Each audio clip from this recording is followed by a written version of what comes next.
Welcome back. Thanks again for joining us. Well, yesterday, Brand South Africa and Brand Finance Africa announced the country's top 50 corporate brands. That announcement was made in Houghton, Johannesburg. The third annual study, Brand Africa Finance, found that the top 50 corporate brands in the country are valued at, listen to this, approximately 1.5 trillion rand, right? With many of these companies also contributing to national priorities, including uplifting identified and targeted communities. Speaking to us now, Thebe Ikalafeng, he's the chairman of Brand Finance Africa. Very good morning to you. Thank you so much for joining us. Thank you for having me up this early, Ayanda.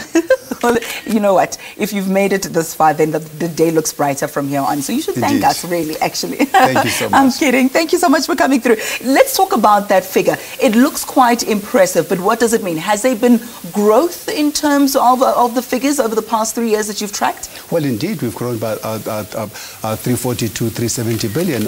If you look at South African homemade brands, it really speaks to the strength of those brands in South Africa. You look at the retail sector, which has grown by 23%. You look at the insurance, has grown by 18%. Of course, we are growing. That's what it says. This positive trajectory, is it indicative then of maybe a growth in entrepreneurial spirits here in South Africa? What does it symbolize on the ground? Well, South Africa has always been at the forefront of creating homemade brands. It says the retail industry is quite buoyant. It says South African entrepreneurs are at it. They're creating great made in South Africa brands. But it also says the potential of this country to grow if we all come together and we do the right thing. Tell us about the top performers.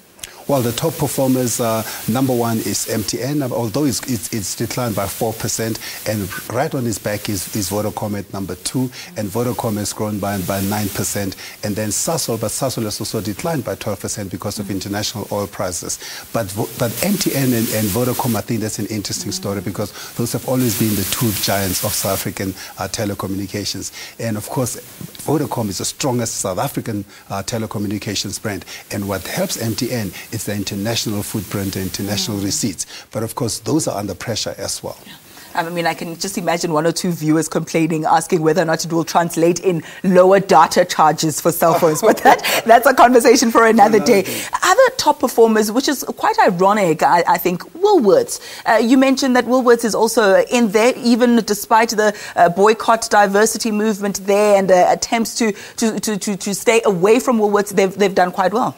Well, other than looking at the most valuable brands in South Africa, what we do in the study as well, we try and extract the strongest brands in South Africa.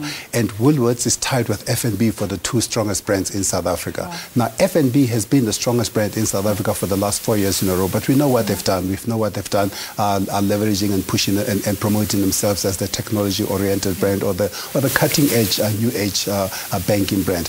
Woolworths, similarly, their retail fronts, their product quality and product selection, and really they are ingrained when it comes to being the brand that serves the middle class of the growing middle class of South Africa. Or the lazy people like Ayanda who don't want to cook. People like you and I, we don't have time to microwave. Cook. I don't think we don't want to cook. I think we just don't have time to cook. Yes, thank you. Let's use that as an excuse. Plus, they've got better recipes that you and I can put together. One day I will cook one of those like 6-course meals, and you'll be very impressed. But in the banking sector, the new kid on the block, Capitec, also holding its own? What a phenomenal story Capitec is.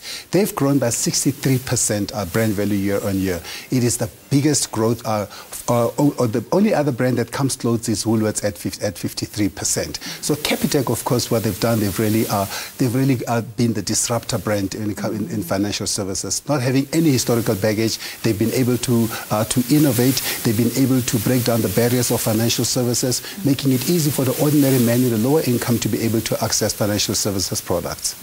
Touching on, someone who's on the ground, perhaps someone with not a lot of resources. Let's talk about CSI, corporate social investment.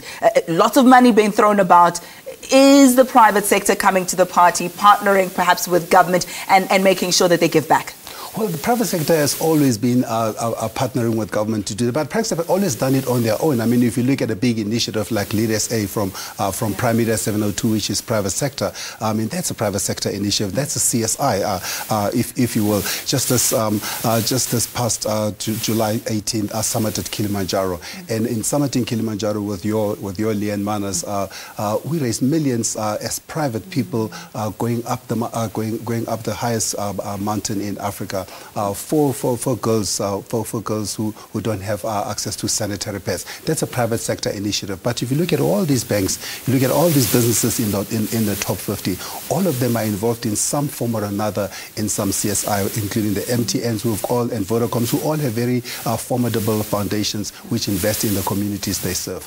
CSI is not a nice to have. CSI is a license to operate, because if you don't look after all your stakeholders, and your stakeholders being your customers and being the communities they come from, you will not have an opportunity to have any further future customers. I couldn't agree with you more. And I see what you did there. You first started by mentioning our competition, and then you said, oh, and Leanne from Morning Live too. It's a nice comeback. I have to be balanced. No, I like that. Thank you so much. Thebe Ikalafeng, the chairman of Brand Finance Africa. My thanks to you, and thank you for joining us. A quick ad break. Morning Live continues after this. Stay with us.